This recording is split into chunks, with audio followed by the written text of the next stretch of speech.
Wow. Can they hear that music? Did they hear that music before we go on? Because I feel like my cock chakra is open now. Isn't that just the worst? Oh my God, that was amazing. Derek, oh my God, my ears are hurting. I'm laughing so hard from the look on your face. I started playing that and Derek goes like this. And just like, what the fuck? That was amazing. In the private, sorry.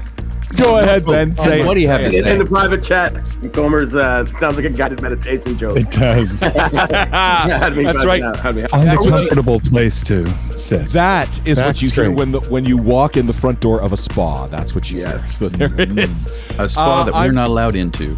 Yes, well, 100%. Absolutely. Especially you and I, Derek. Yes. You guys get handsy. Craig G.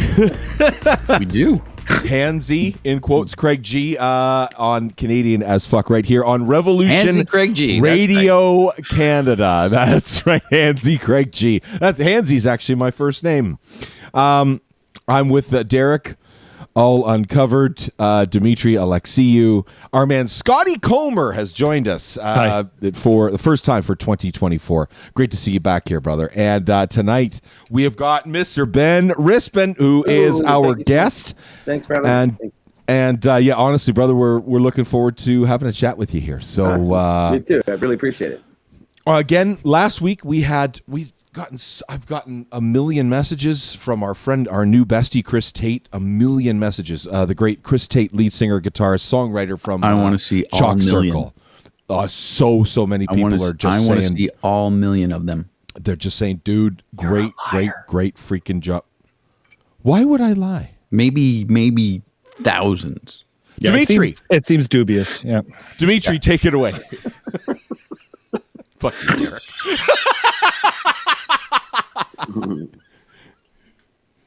Dimitri, you're muted, buddy. Professionalism in the house. Okay. Oh, it's off to a great start. All right. So me. Canadian as fuck would like to begin by acknowledging the indigenous peoples of all the lands that we are on today. While we meet tonight on a virtual platform, we would like to take a moment to acknowledge the importance of the lands we call home. And we do this to reaffirm our commitment and responsibility in improving relationships between nations, to improving our own understanding of local indigenous peoples and cultures, and to try to move forward in a spirit of reconciliation and collaboration. Thank you, my friend. And of course, Derek is destroying his studio as we speak. I am. This is Canadian as Fuck, Canadian AF, a podcast we do each and every Monday night, 10 p.m. Eastern Standard Time. Next week, our buddy Chris, Army Chris, the Army Chris is going to join us on next week's program. So looking forward to having him. Yeah, looking forward to having him as a special guest. So he swears more than I do. He's going to talk about the history of unicorns. Yes, which is a band from Manitoba. The history of unicorns is a band from Manitoba. Okay. I don't know what's going on here tonight. So anyway, we have a wonderful guest here. Ben is his name, and Derek, take it away, buddy. Go ahead. First off, I want to acknowledge the acknowledgement that Dimitri did. Can I just acknowledge the fact that we start off our land acknowledgement with the line "Canadian as fuck would like to." True. That's the name of the show. I know, but it's still funny to me. Okay. Anyway. Arguably, it should be Canadian as fuck to make those acknowledgements. It should. That should be Canadian as fuck thing to do. I still think the fuck is a perfectly good word. That King Charles should throw into some announcements. You know, we've already been over this with Ben Kingsley. So we've had this discussion. I know, and anyway, that's why I said I still it. This man, virtually beside me. Not really, but virtually beside me. This guy. We're going to touch fingers. Oh my God. Can I read this out? This is, so I've known you for a long time. A long time now, yeah. A long time. Not long enough. Not long enough, but I went looking on your LinkedIn page because I was like, let's see what Ben's been up to. Okay. Because I looked at another couple of things, and there's like a discography page which doesn't mention enough shit. It's got like Saint Alvia on it, and that's Saint Alvia and Rules, which is the band you're in now. Yep. But there's not much else on there. Yeah, a lot of punk stuff that we did back in the day was kind of pre-internet, so it's like there's not a lot of Canadian documentation of it. We're actually working on something about that, to be honest. But cool. For some of our friends, telling our story. But yeah, I mean, I started. I mean, I'll give the bio, I guess, a little bit. Like, I started doing punk shows when I was like 14 or 15 with my friends with Fake ID in like rural Ontario, and that kind of set us on a DIY mindset. And we were selling weed at those shows, and we kind of still do that legally now. But that turned into a lot of DIY things like bands and touring, and eventually festivals and videos and films and all sorts of fun stuff, and got to do a lot of kind of cool things through it. But punk rock's kind of the thing that sort of launched it all for me, anyway. A deliverance, as so to speak. Yeah. Nice. Yeah. So Ben is the president of Cannabis Inc. Yeah, now called Fana Tickets Inc. But to be honest, I never update my LinkedIn. I should probably fucking do that. You should probably do that, because then I don't look like a dickhead. Yeah, I think I look like a dickhead. But are you now a ticketing agent too? Well, yeah. So we started a company called. So I started promoting shows and all that kind of stuff. Like I said, like a long time ago.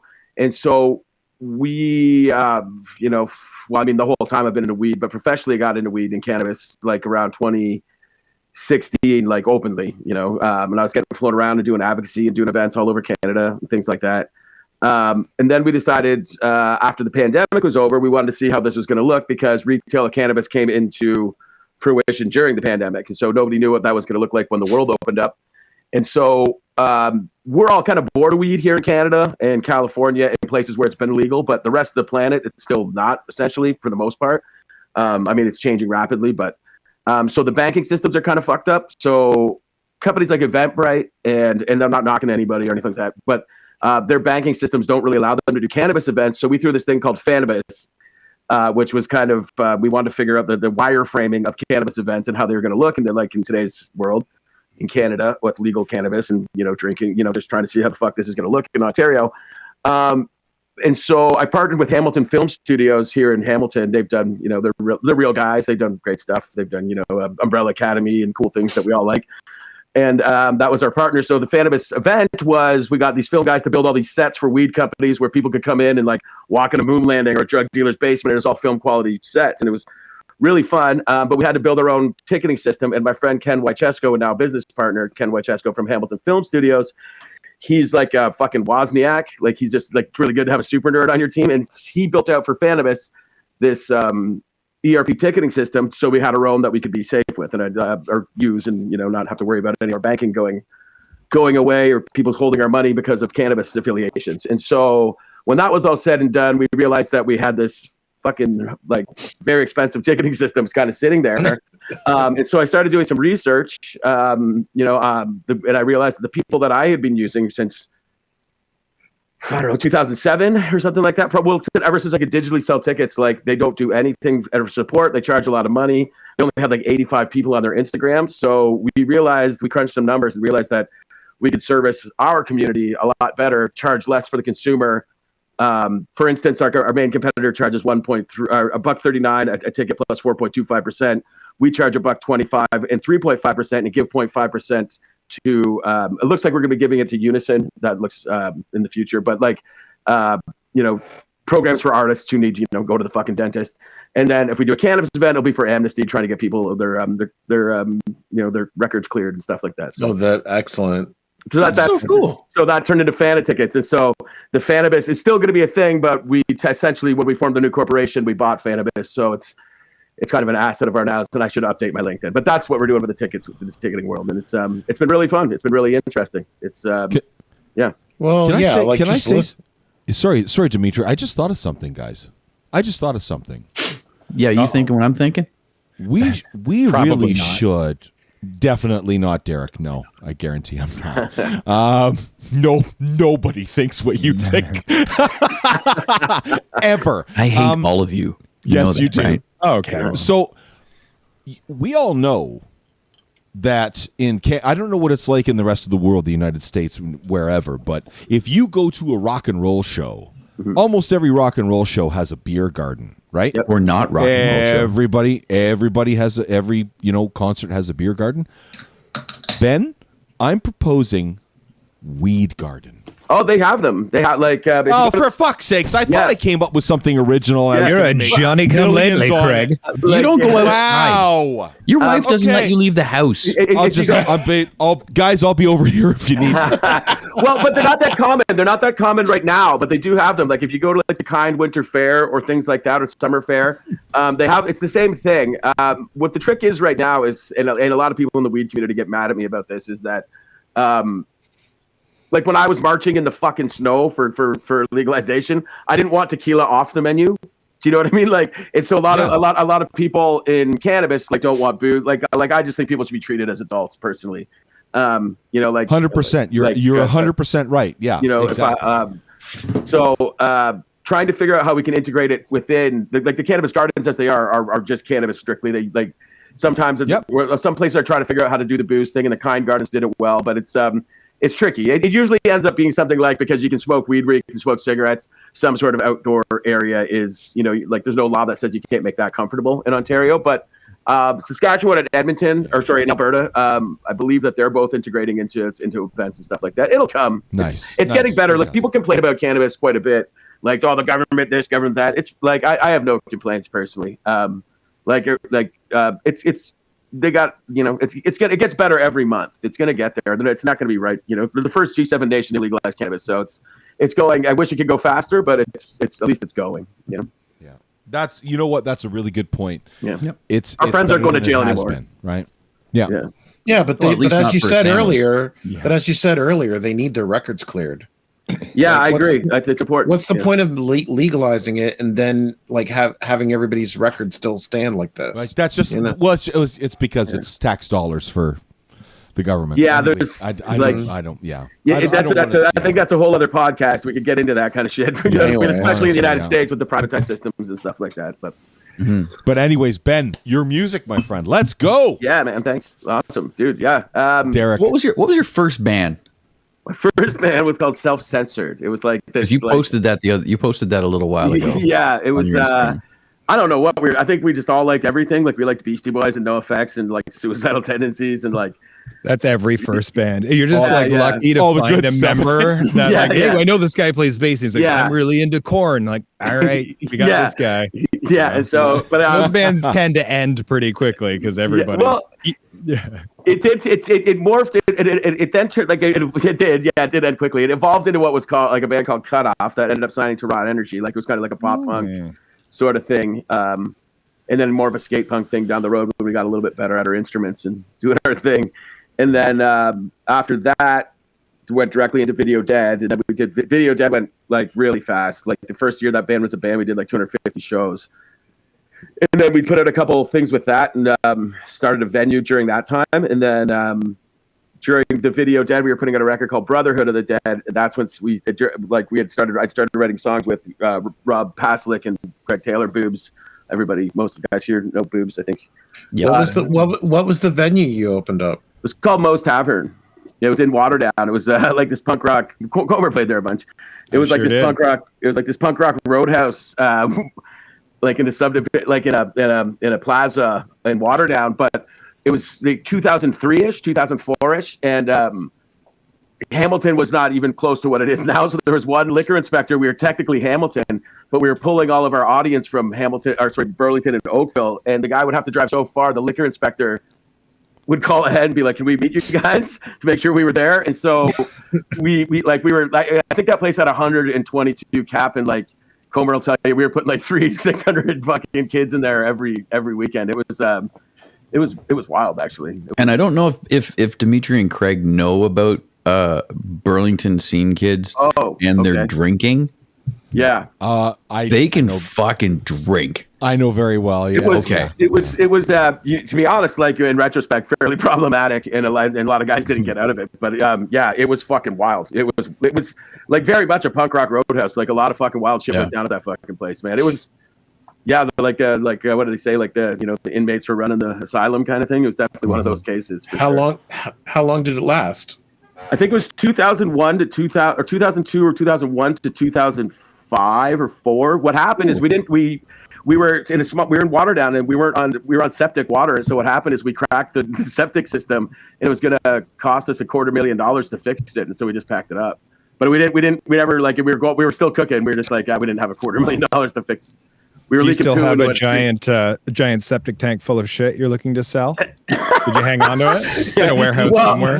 Well, that's a perfect segue. Then I got in this band called Saint Alvia Cartel. And just kidding. I love that band. But I couldn't stop. I had to go for the joke. No, go for it. Why not? But and then during that time, I got into Alvia with Rob and Greg, and I got a real kick into that because I really admire those guys still to this day. And That's still a great band. That's thanks. Honestly, like that. So I'm just going to jump into there for a second, because that first album, the Saint Alvia Cartel first album, was probably, and I've said this, we've played Saint Alvia a couple times. Thank you.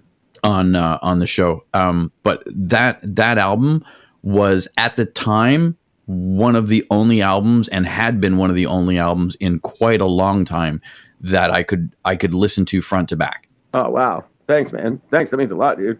Yeah, we're we were firing like. Oh, sorry. Go ahead. No, it was great. It was great. We were firing on all cylinders on that one. Like everybody was really, really hungry, and it was really like it wasn't overthought. Like the next ones, I think after that were kind of like we were all like punk dudes, really. Like Greg was, and maybe I guess a bit Rob, but we didn't really have the kind of experiences that band was happening. Like E-Talk Daily and fucking weird shit like that. And so we didn't really know what the fuck was going on that whole time. And I in hindsight, there's a lot of mistakes made, but that first record was really raw. And then after that, we were trying to like, oh no, we have people's mouths we're trying to feed, like management or agents, and like that pressure kind of it can fuck with somebody who's not isn't prepared for it, Yeah. And you were still carrying around that septic tank. Yeah, that's right, man. And I reek like shit, It would slop around. Yeah, that's right, man. Like, you'd brake hard in the van, and it would all come forward. Dude, in the back straight up, I got Rob Paslick's piss in my face so many times in that fucking Saint Alvia van, because he was like, Rob was a dick. He would never want to stop, so he'd just piss in bottles in the front and then throw it out the back and just boom. Yeah. Like I've had Rob Paslick's piss in my face, I would say 7 times, really, like for sure. But I was gonna go for 10, but like probably 7 times, I would guarantee. And that's more than that should be on a T-shirt. Yeah, a lot of people pay good money for that. So I mean, have you seen his OnlyFans page? It's fucking, it's great. It's just him peeing on people's faces. A lot of piss. Imagine he was just. I don't want to get into that. Craig, can you just sort of isolate Ben saying, "I've had Rob Pisslick's in my face"? I'm gonna do my just best. isolate that. Just have that. I'll do it slow. I'll do it slower for you. I've had Rob Paslick's piss in my face at least 7 times. I want you to do me a favor. What you just said there is perfect. And I want you to add on the end of it on Revolution Radio Canada. And go. The whole thing? I've had Rob Paslick's piss in my face at least 7 times on Revolution Radio. Did I get it right? There you go. That was good enough. That was great. Yeah. Now say it without laughing. I know. No, we're done. Come on. Yeah. We got it. Come on, Derek. You've had fun with our guests too. We have to have fun with yours. Yes, I know. It's only fair. That's so all co-founder good, of Burley Calling. Yeah. Writer for High Times Magazine. Yeah. Co-founder of Major Label. Sorry. Yeah. Co-host of Into the Weeds podcast. Yeah. Mass Nerder podcast. Yeah. Master Volume. That's Puff Digital. So Puff Digital was an ad network for cannabis, and that's how we got in there. Master Volume's a marketing company that we had that kind of morphed into what Major Label is now, which is cannabis genetics. And then Mass Nerder was a nerd podcast we had going forever. And then Into the Weeds, that's still happening. That was a podcast we started about finding out people how they first got into cannabis. That's with my buddy Bubba and Ephraim from Death by Stereo. I don't know if you guys, and Voodoo Glow Skulls now, and I don't know, like Punk Guy from California. And so that's a really fun one that we do a lot. And then what else is on there? High Times. Talent buyer for Absinthe. Yeah, the Absinthe is gone now, but that's, fuck, man, I should update this shit. Is that saying I'm still working for all this shit? No. Oh, yeah. I'm just going through the laundry list of shit you've done that is impressive to me. Yeah. Founder of Misfit Island. Yeah, Misfit Island was really fun. That was a really good. That was. I shut that down too because cannabis got so busy. I was getting flown around the world doing cannabis stuff, and we were doing production. We made with that company. We made a documentary I'm really proud of about the band The Reason, called It's Been a what's it? If it's not something, it's something else. But it's a really cool project because you don't really have to be into that band to watch the thing. It's just really about like what it is to be a quasi-successful band trying to tour fucking Canada, which is pretty wild. I can remember back when we were on like CFNY or with the Edge, or I'm not sure what the call sign was at the time, but people are like, you're on the fucking edge, eh? Like, I guess you're buying the beer. It's like, oh fuck no. It was kind of that sort of thing. But anyway, so that's what we did with that project. But mostly right now it's like the Fanta tickets. It's all kind of coming under that umbrella. To be honest, it's really nice that all of those experiences, even the ad network, to be honest, have come in. Like I'm using all the tools in the kit. They're like this. It's pretty interesting to see what you pull from. I guess I always tell people because I also produce a lot of content and music and things like that. I just tell people I'd do anything not to have a real job. Yeah, man.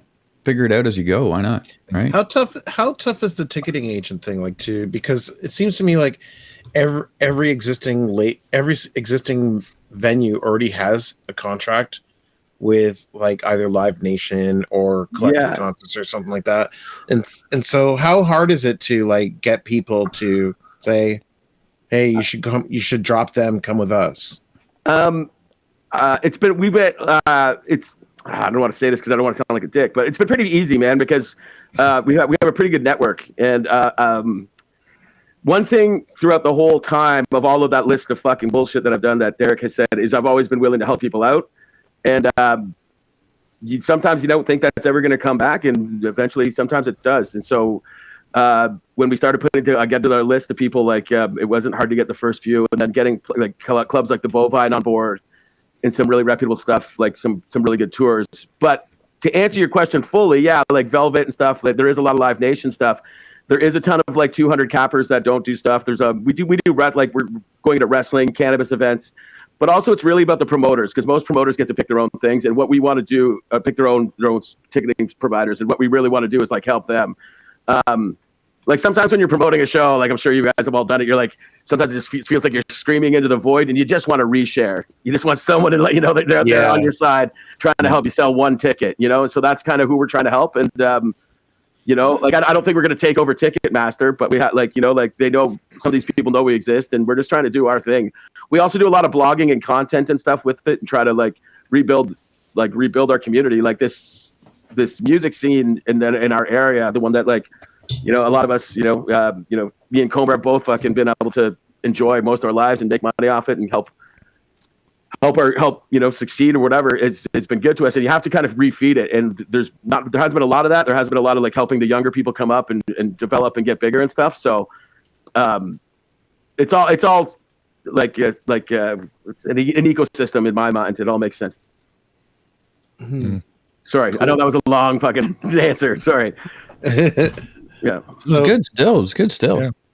Yeah. But I'm glad. Like, I think in ticketing, we need more competition. Honestly, we need more people coming up and doing competition with each other. And it's pretty. I don't know these guys, and I don't want to use this language, but like on the surface, our competitors seem pretty predatory without fucking doing any work to help these bands. So, or the promoters or anybody like that, and we just want to help feed it. Yeah, it's a wild project, man. It's learning shit every day. It's crazy. I bet. Yeah. Who's got something? What? Anybody? And then we got rules, and then I'm also so I'd like to promote. We got a tour coming up with Lee Reed and Danny Miles for July Talk, and Danny Miles is remixing our Rules record. So then after Saint Alvia, I started a psychedelic hardcore band called Rules, and we made a record on acid, and in 3 days, and it's done really well for us, and we've had a lot of fun with it. And, Rules? Yeah, it's called Rules, man. Yeah, you did that on acid in 3 days? Yeah. Because it sounds fucking incredible. Live off the floor, too, dude. That's the second take. That's like 35 minutes in a row. Yeah, like those guys, dude, I was in the room, man. It's on tape. Like we videotaped it. It's nuts, dude. That's crazy. Want to know what's even like Alex? So that band Rules is like It's made up of me, my friend Chuck Coles, who's like in the Creep Show. I think he's playing in the Flatliners a bit now. Just a legendary dude. And then Adam Michael, who's been in like, I don't know, every 905 band. He fills in with Walk Off the Earth on tour right now. And then our drummer's Alex from Penske File. And that kid is fucking wild, dude. So God Hates Flags, the version, I don't know what version you're playing tonight, but we recorded the good one, yeah. Yeah, the album one. Yeah, the album one. And so we did that one before, like in 2016 as a demo, and we did a lyric video, and neither to a click. And then I took that fucking lyric video, dude, and I put it in the new version, and I didn't have to edit once. Wow. Yeah, like the kid is so good. And so that's why the record, like, people don't realize that we're not to a click and it's not edited. It's all live. Like it's done like Phil Spector, like Wall of Sound. I know that guy's kind of fucked up, but yeah, it's like that record's done properly. Not properly. I mean, there's no way proper, but that's the way we wanted to try that one anyway. Nice. I don't think I'd ever do. And then it's on an analog board that's done like No Doubt, like Pearl Jam, Kanye, Etta James. This thing my friend Marconi at Halo Studios flew in from Atlanta or something like that. But what was the board? I'm gonna embarrass myself. It's some SSL. Some SSL 4K. Yeah, I think so. Dude. Yeah. It's beautiful. It's like it's all like you had to like you have to live mix it down and stuff like that. It's like it's old. I don't think I could make a record that analog again. It's pretty frustrating. Compared to like it's so hard, man. Like that. There's a reason people make Pro Tools. Like totally. It's a nightmare. But it was cool. And we did it on acid, and it was fun. And it's called The Bummer Circus Comes to Truth City. But yeah, that's the other thing. Which is another great. It's a great name for an album, just altogether. Thanks. That's kind of Chuck. That's True City. Fuck, man, you guys are gonna think I'm a degenerate. Fuck it. So me and Chuck Coles became best friends. We didn't really know each other. We kind of had a friendship crush, and we'd go do cocaine at the Bovine, and like go find an alley and just do like key bumps and just say what we thought was real and be like True City dog, whatever the fuck, nerds. And then so when we were on acid, it was like 2016, like the height of Trumpism. And it was just the Bummer Circus. And we're like, we're not allowed letting the Bummer Circus in True City. And that's kind of how the Bummer Circus came to True City. So that's the name of that fucking shit. That's how that happened. You might be the only people to ever do coke at the Bovine. Yeah, dude. We brought there's a first time for everything, I guess. Yeah. Because I've never heard that before. Never before or since. Yeah, no. It's wild, man. That's why we went outside. That's why we went outside. I can't even say that with a straight face. I think I don't want to. Yeah. Shh. Yeah. You've said enough. I have. One time at the Bovine, I pooped my pants, and then I came so close to doing that a couple months ago. So close because I don't want to shit at that bathroom. Yeah. I pooed my pants, and then I hid my underwear in the top of the toilet. I found that. Ben, no. Wait, Ben. I just like a few episodes ago, I told the story of the day that I shit my pants at the Mod Club and hid my underwear in the basement, like in the bathroom at the Mod Club, and then continued on like nothing fucking happened. I think we can do a whole podcast on venues we've shit our pants in and hidden our underwear. We should do that. Dimitri, how many places have you done? I was brutally sick backstage. I was retiring from nightclubs. So I was a DJ for nightclubs for many years, and I was like, you know what, I'm gonna go out with a bang. So I just like I'm good at talking about millions upon millions of downloads and stuff. There was millions of people at my retirement show when I said goodbye to nightclubs. Derek, shut up. Anyway, but I did it at a club called the Underground in Hamilton. Oh yeah. You shit your pants in the Underground? I did not shit my pants. I threw up everywhere. Yeah, we're not talking about absolutely. Oh no, Derek. No, you don't understand. Count. Did you shit your pants? No, then it doesn't count. No, it's not. Was there shit in your puke? Are we talking about puking and shitting, guys? I don't know what's going on. We need to pick a lane. All I know is that I covered a wall. Whoa! In the bathroom or in the venue? In the venue. So it was actually behind a curtain, right? So it was the backstage. Yeah. And I'm not going to go into any more details because I can't believe we're talking about this on Canadian as fuck right now. But anyway, I mean, this is awesome. Yeah. So keep going. Yeah, I can tell you poo stories all day, man. I like all day. Right? I probably shit my pants more than you guys. Okay, yeah. Well, probably Fairview Library Theater, Sharon Los and Bram. I was probably 4. You know, You shit your pants when you were 4? Yeah. Oh, that's amazing. Well, Dimitri, that's hilarious. You're amazing. yeah. Well, before all the rest of you little beginners here, you know. So, My man Sharon Los and Bram on 7-inch. That's amazing. Yeah. My goodness. Yeah, if you guys like, I got Mitchie Me. I accidentally pooed in the shower. I'd like to name drop for sure, but I got Mitchie Me to tell my partner about it because I was so embarrassed, but it's so funny. So like, I don't know if you ever like are devastated by how gross you are by pooing in the shower. If you're friends with the queen of hip hop, get her to tell your girlfriend. how long ago was this story? How long ago was this Like story? 6 months ago. 6 months. Like I Oh my god. Oh my god. don't know. Yeah. Ben. We have to schedule an interview with Mishimi. Oh, dude. Yeah. 100%. Mitchie- Oh, yeah, Joe, because that's a whole story. Like, because we were, like, I was doing data capture at the Junos for the Legends of Hip Hop, and I just kept going to Mitchie, like, if you, because I don't know why, when I just kept going to Mitchie, going, if you tell Ailey, oh shit, my fucking shower, I'll ruin you, Mitchie me, I'll fucking ruin it. And then so she, like, I don't know. Me and her are really good friends. We smoke a lot of weed together, and Mishie Me smokes weed? dude, Mitchie me is the best. She's gonna be on the Rules Danny Miles thing. She's gonna do a song with us. Oh, that's fucking Oh, wicked. Yeah. that's excellent. Yeah, she's the best, dude. Yeah, she used to fucking go when she's selling Girl Guide tickets or cookies, and she'd go down to New York with her family and then get hip hop tapes like in the 80s, and she'd be selling Girl Guide cookies and mixtapes. Isn't that the fucking amazing. like that's the coolest fucking story I've ever. I don't know. I love that lady, but yeah. But yeah, if you shit your pants, get her to tell your girlfriend or shit your shower. Because now Haley thinks it's cool, right? No, of course. I mean, I don't coming know. from Mishie Me, I mean, you have to think that's fucking cool. It is. It's not, but it helps because you don't like. Help. I couldn't lie to my partner for the rest of my life, like knowing I shit in the shower. I had to tell her. I tried a bunch of different deliveries, man, but nothing was working. I mean, did you mush it down the I'm drain? sorry, I'm with talking to your your foot? guys' podcast talking about poo. What? Did you mush it down the drain with your foot? Yeah, I had Good to. job. Good job. Good job. Is this song? Is there any shitting of your pants? What the In fuck this is song. going on? No, in no, the man, song no, that we're about no. to hear? There, No. there's this. I just want to stop everyone. I'm for not a allowed to second bring guests and on let anymore. you know that this is a Derek Lewis interview. Yeah. Sorry, Derek. Sorry, man. This is a man, Derek it's good, Lewis interview. What the fuck is going on here? Buy tickets. Can you see, kids? I'm just going to point this out. Do you My see what God. happens when you do weed? Yeah. When you snort the weed, this is what happens. You shit in the Beware. shower. You shit in the shower, and then you have to call Mishie Me and have her explain it to your fucking girlfriend. That's right, man. That's exactly.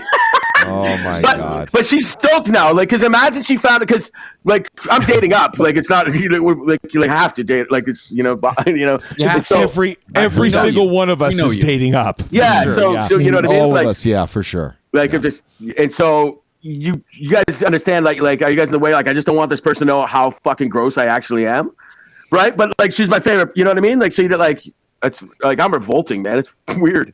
I just keep getting, I don't know. And so now she tells people, she's like, brag. She's like, Ben shit in the shower. And then people are like, why are you bragging? And then she brags about the Mitchie. So I had to really Hey, pull Ben. it. Yeah. Ben, sorry. I got a question for you, buddy. Yeah. Should we play my music? No. Hey, who are some of your influences? For shitting? Yeah, my shit influences.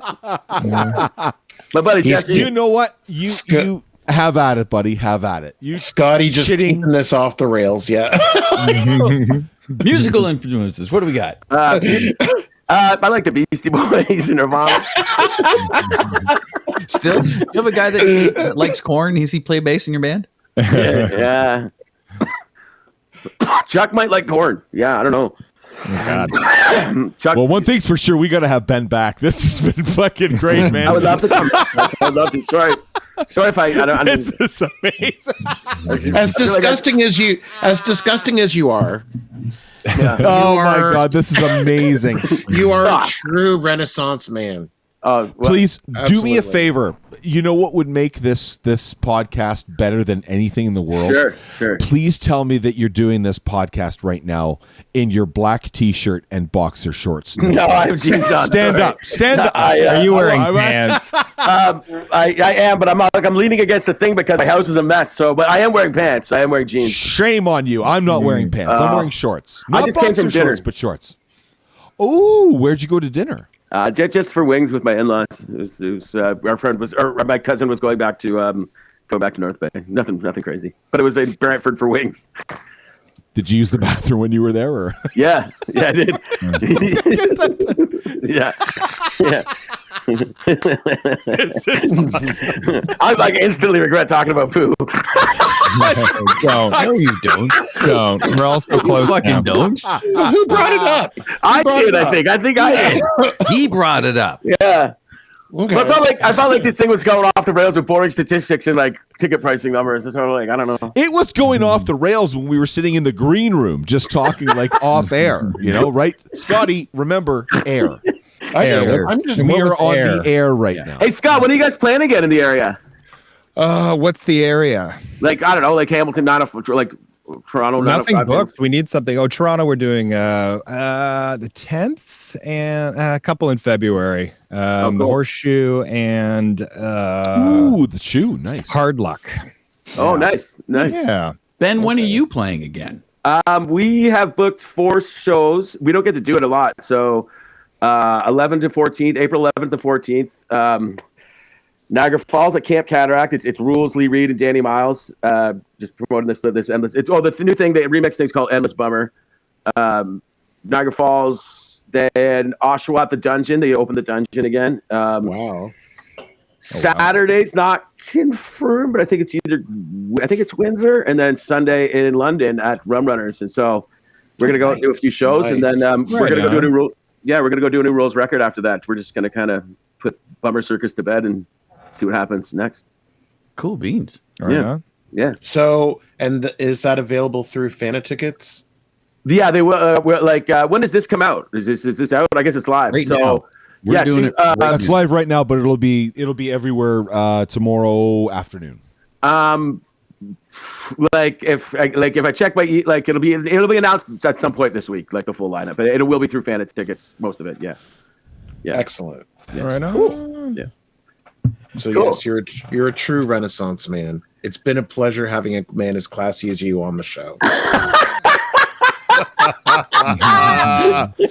That was good. Thank you, Dimitri. Thank you. It's really I had a great time. I'd love to come back on, and I'll try to be better next time, guys. Nah, you were great, buddy. Don't worry about it. It's all good. Awesome. Cool. What do we? I'm gonna send you some messages. I'll send you an email and stuff about some promotion stuff, and we'll chat. We'll do things. We'll I would love that, man. I'd love that. Communicate. Yeah, please send me so. What is there is this only live or does it go? Do you guys put it out as well? Well, we throw it out to podcasts and all that. Yeah, so kind of we stuff. throw it out to the Canadian as Fuck podcast, and then the double R's behind me. This is actually a 24-hour live radio station. Cool. That we can swear on. Yes. Fucking right. We have a lot of editing to do.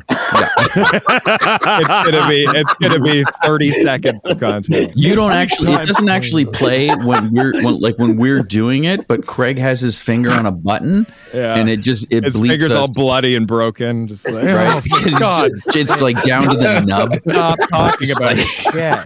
Just smashing it like it's his fucking job. Yeah. That's because of the fact that Derek's on the fucking air, so that's why I have to. I haven't said cunt once. Oh, whoa. Not But- once. Oh wow, that's crossing the line. Okay, all right. Well, Okay. he hasn't said it yet. Revolution Haven't said Radio it yet. does not endorse nor condone anything that comes out of Derek Lewis's mouth. Yeah. No, it's all good. Thank you guys so much for having me, man. This is really fun, man. I was nervous, but I hope it went. It was really fun. Thank you very Thanks much. for coming out, bud. It's good. Thanks. Chuck usually does this stuff for the thing, but yeah, Fana tickets. Please check it out. Fanatickets.com. I promise it's a legit thing. And go see Rules when they come to town. Yeah, please go see Rules. Yeah. All right. You know your pitch goes well when you have to end it with, "I promise it's a legit thing." Despite, It is a legit thing. It's just like, well, you go from like the business guy to fucking rules guy. I don't know. Fuck, it's hard. That's it right there, right? the big resume. Yeah. Yes, please. Yeah. You see it on stage, or you see stage. You see it on screen here. Is that it right there? Yeah, that's it right there. We got a new blog out with B.A. Johnson. We got some new blogs out with Nick Sewell of Biblical. It's check it out. We got some podcasts coming out ourselves. So I'd love to have you guys on our show. That'd be great when it comes out. Anytime, dude. Totally We'd love to come on. That'd be great. Awesome, man. That'd be awesome. Indeed. We'll talk about poo for sure. That'd be great. We will talk about poo on your podcast. I bet you probably will. We'll bring Mishy me. Yeah, Mitzi. Well, if you guys want to have Mitzi on your man, she would love. She's down in Jamaica, but she's the best. Like she's the best. She's the best, man. I love her so much. She's a legend. I really is. We would love to have her on this show, dude. Yeah. We'd love to have her on this. Well, I'll be talking to her this. We're talking to her this week because we're going. Like, yeah. I'm So really as soon as this show is up, Ben, I'll send you all the links to everything, so you'll be able to put it up on your socials and share. Thanks so much. Thanks so much again for having me, guys. Do I just click out or what? Yeah, well, give me 2 seconds. Let me throw to this song. Okay, sure. Canadian as fuck would like to thank Mr. Ben Rispin for coming out and hanging out with us and doing some chat about poo. Rules is a band. You can check them out. You can check them out online. You can check them out on Spotify. You can check them out on Apple Music. You can check them out on Instagram. This is from The Bummer Circus Comes to Truth City. God hates flags. Ben Rispin, it's been a pleasure, sir. Thank you so much, guys. Right on, brother, man. Yeah, Take care. Comer, great seeing you guys. See you later, guys. Good to see you. Thanks. Bye. Have a great night. You too. Bye.